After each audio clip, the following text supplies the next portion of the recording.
તમને એટલું કહી દઉં કે બાફિયો જે છે એ વસ્તુ અલગ છે। બાફિયાની સારવાર કરવાથી સારામાં સારું રિઝલ્ટ મળી જાય છે, પણ જ્યારે વાયરસ હોય છે ત્યારે કોઈ પણ પ્રકારના ઊંચામાં ઊંચા ફૂગનાશક નાખવો કે કંઈ પણ થાય, જો તમારો મોટા ભાગનો રોપ અથવા ડુંગળી કે ધરુવાળિયું હાવ જો આડું પડી ગયું હોય તો એનો કોઈ પણ રસ્તો થતો નથી મિત્રો। એકદમ બટ્ટું પડી ગયું હોય તો કોઈ પણ વસ્તુનું રિઝલ્ટ તમને મળશે નહીં। એટલે ખાસ કરીને જે આવતો રોગ હોય તો એની અંદર તમે અગાઉથી જ કાર્બોફ્યુરાન આપો તો પણ સારું રિઝલ્ટ મળે। જમીનની અંદર કાર્બોફ્યુરાન જે 0.03% મમરી આવે છે એને તમે આપી શકો, બરાબર।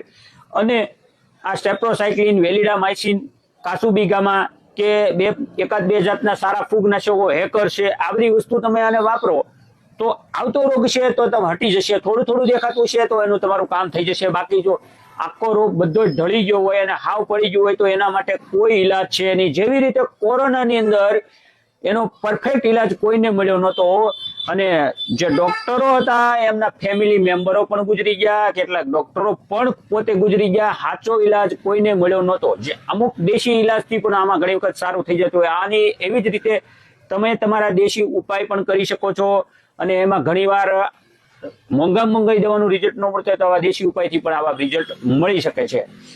એટલે આ વસ્તુ આની પરફેક્ટ દવા હકીકતમાં હજી કોઈ નથી। જે વાયરસની વેલિડામાઇસિન ને સ્ટેપ્ટોસાયક્લિન્સ ને એ બધી જે વસ્તુ આવે છે, બેક્ટેરિયામાઇસિન ને કંઈ પણ આવે છે, એ બધી જ વસ્તુ એના પ્રમાણમાં કામ કરે છે, પણ શરૂઆત હોય તો। અને ખાસ કરીને આ બધી દવાઓ શાકભાજીમાં કે ફળ ફ્રૂટ વાળા પાક માટે બધા વાપરવામાં આવતા હતા। અત્યારે આ ડુંગળીમાં આપણે યુઝ કરાવીએ છીએ। આવતો રોગ હશે તો તમને રિઝલ્ટ ચોક્કસ મળશે, બાકી કઈ જાનું થઈ શકતું નથી। જો મિત્રો આ માહિતી તમને સારી લાગી હોય, જાણકારી ઉપયોગમાં એવી લાગી હોય તો અમારા પેજને મોટા ઉપાડે ફોલો કરી લો ભાઈ। એમાં કઈ ખર્ચો કરવાનો નથી, તમને માહિતી અવારનવાર મળતી રહેશે।